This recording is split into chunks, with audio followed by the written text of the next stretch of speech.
What is up, homies? My name is Felix and I am here back again with another video today. In this video, I'm going to be doing something very different, very unique, that no one has ever done in the history of the history before. I am going to be making a beat from only things that I find around my room. So basically I'm going to be just finding random stuff around my room that I can make a sound out of, recording it, and then putting it into my FL Studio and making hopefully a fire beat, but it might be horrible, it might be great, who knows, but we're gonna find that out today. So yeah, before we start, you guys should check out my Instagram and my SoundCloud down in the description below, along with my playlist of songs I've produced, my Discord, my beat store, all that stuff down there. And now we can get into this video. Okay, so here I am inside of FL Studio, and I do not have my headphones on right now because I'm just gonna be setting up my microphone, and then I'm going to be just recording a bunch of sounds just so that I have a large, array of things to choose from when I'm making this beat. So I'm going to go in here to the mixer track, click on this, and now go to the first track, and I'm going to do insert 1, and if I turn my microphone on, it should be recording stuff. So yeah, now that we have the microphone set up, I'm going to add an Edison, and this is going to be what I use to record everything inside of. So now I'm just going to find a bunch of random stuff, record it, and then see what I can come up with.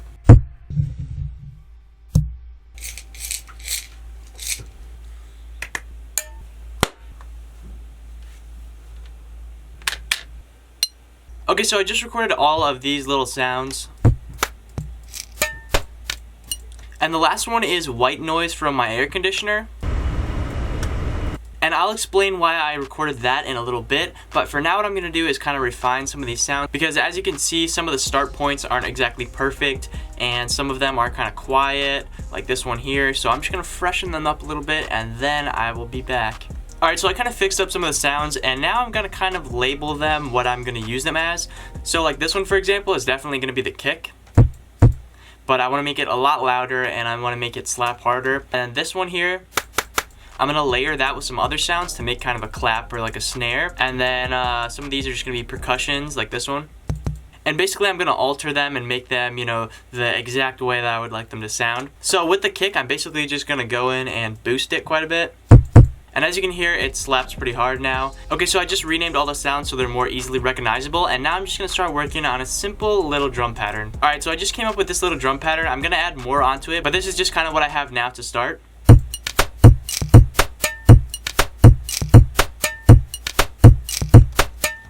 So yeah, I think that sounds really good. It has a lot of rhythm to it. It has a lot of groove to it.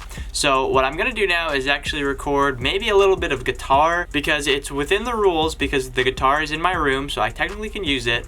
But I'm going to see how it sounds, with this and everything, and then I'll, update you guys on that. Okay, so I just recorded this little guitar piece, and it sounds like this.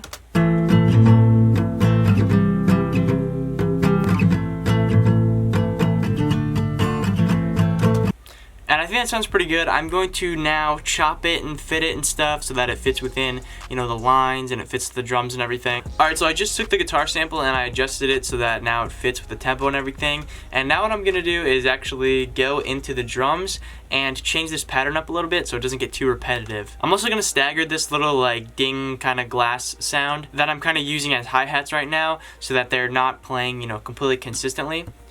Okay, so now what I'm going to do is mess a little bit with this white noise that I recorded, so I'm going to turn it up a lot.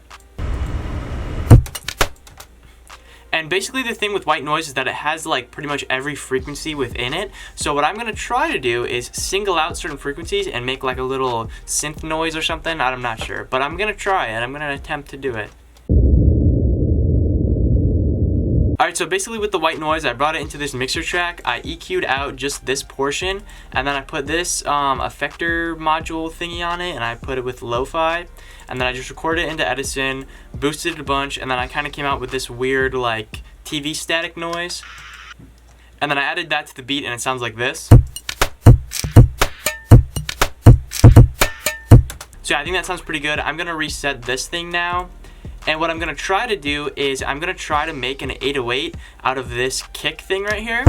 So basically what I'm going to do is duplicate that kick and then stretch it to try and get kind of an 808 pattern out of it, and then we'll see how it goes from there. Alright, so I just kind of warped this kick a little bit to make it really stretched out and a lot deeper sounding. And I'm going to try to manipulate that and make it sound like an 808.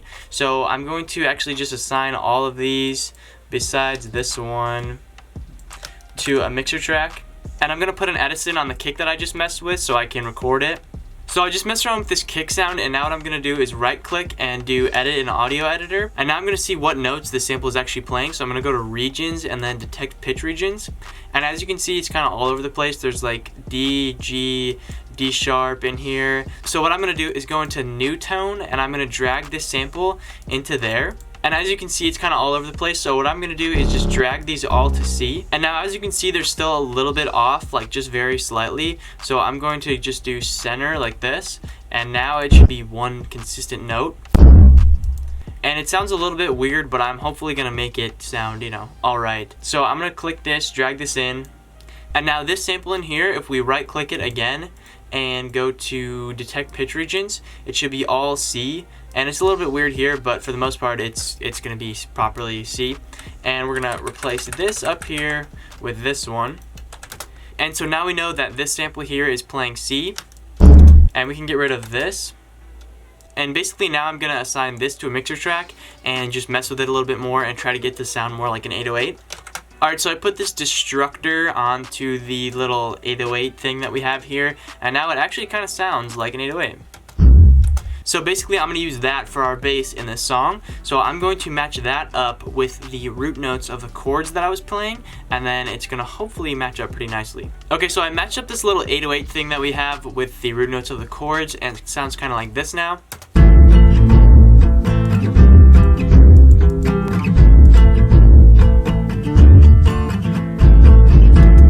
So what I'm gonna do is pitch the guitar either up or down, you know, however I see fit, until I get the 808 thingy sounding a little bit better and sounding a little bit cleaner. Alright, so now this is pitched properly to where the 808 thingy sounds a little bit better. And I also put some EQ on this so it sounds a little bit less like weird. And now it sounds like a little bit better, I guess. What I'm gonna do now is edit this guitar sound a little bit, add some like effects on it so it doesn't sound so dry.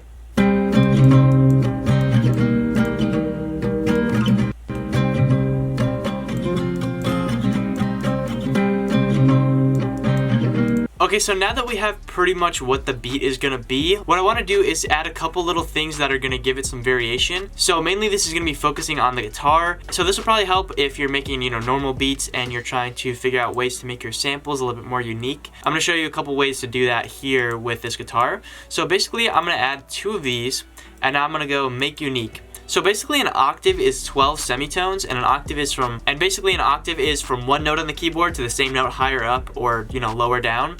And basically since it's 12 semitones, that means if this is pitched up by 3, the other one I'm gonna pitch it down. To pitch it down, it's gonna be 9. So basically if I pitch this down 900 cents, which is 9 semitones, these are gonna match up really well.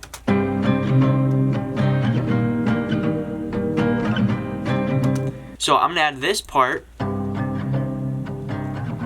as like a little break here and there, and that's gonna add, you know, some variation. And now what I'm gonna do is bring in an Edison onto the master track, so we can replace this new tone with an Edison. And I'm going to drag in the guitar sample, the original one. And I'm not sure if a lot of people know how to do this, but if you go into Edison, there's this cool feature. If you press this little water drop thing, this screen will show up, and this is the blur tool. So basically,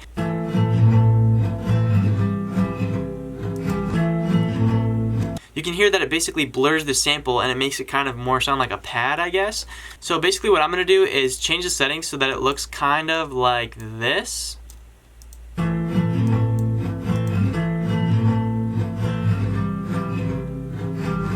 And as you can see, it kind of smooths out the whole sample. And now I'm going to drag this in here and just put it like this.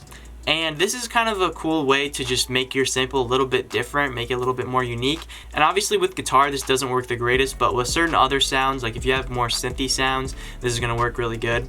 But for now, I'm gonna keep this here. And I think what I'm gonna do is put this one into a separate mixer track and not before cutting off the end here. And this can be just like another variation that I can use to differentiate the different parts and stuff like that. So yeah, and now what I'm gonna do is go into the main guitar track and put a gross beat on here. And I'm just gonna do an easy little halftime.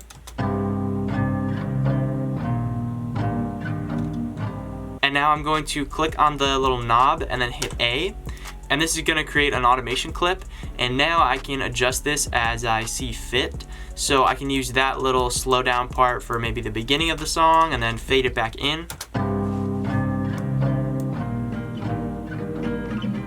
kind of like that or something. So yeah, that'll work as well. Basically what I'm doing right now is just providing myself with a bunch of different options that I can use to make the beat sound, you know, not repetitive and make it sound different throughout the whole thing. So yeah, one last thing I'm gonna do is take this again and I'm gonna do another make unique, and I'm going to now reverse this, and now it'll be sounding like this. And now there's yet another option that we can have to, you know, differentiate certain parts of the beat. And what I'm gonna do with this one, actually, because I'm kind of a perfectionist, is I'm going to click on it, turn off this stretch here, and now as you can see it overlaps a little bit because we cut off the very end of the sample. So I'm gonna drag this to there, cut this again, and now I'm going to go over to the beginning and cut this little piece off. And you don't have to do that at all because it doesn't really make any difference, but I'm just a perfectionist, so I like to have everything be, you know, nice and perfect.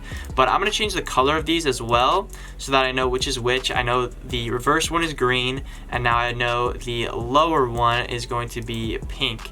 And then I'm also going to make the blurred one blue. So basically now we're gonna have like 4 or 5 different options to choose from to make the beat kind of sound unique in certain places. And this is gonna be really helpful for keeping the beat, you know, fresh as we go along. So yeah, now what I'm gonna do is separate all of these out into their own pattern.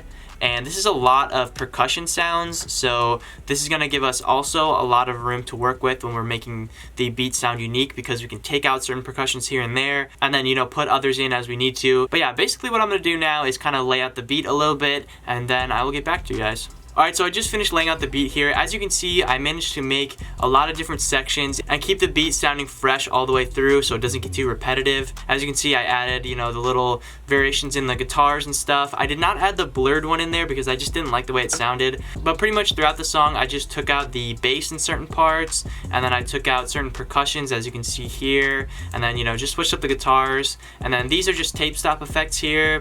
This is a little EQ at the end. And then these are just gross beats, and then I just faded out the end.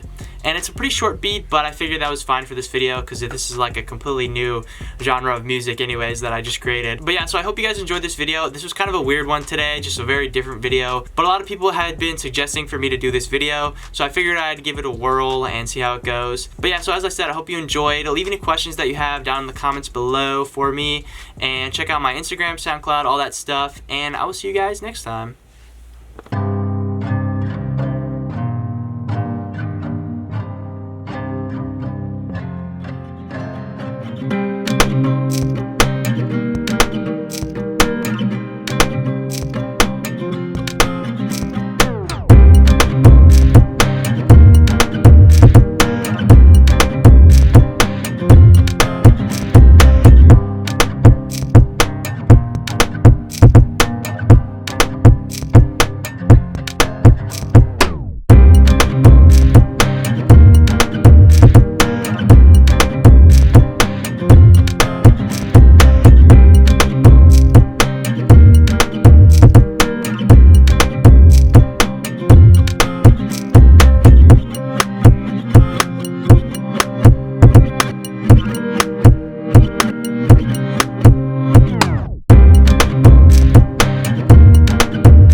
You feel my pain for real. Been fighting my demons since I was a young, so I had to go and just face it.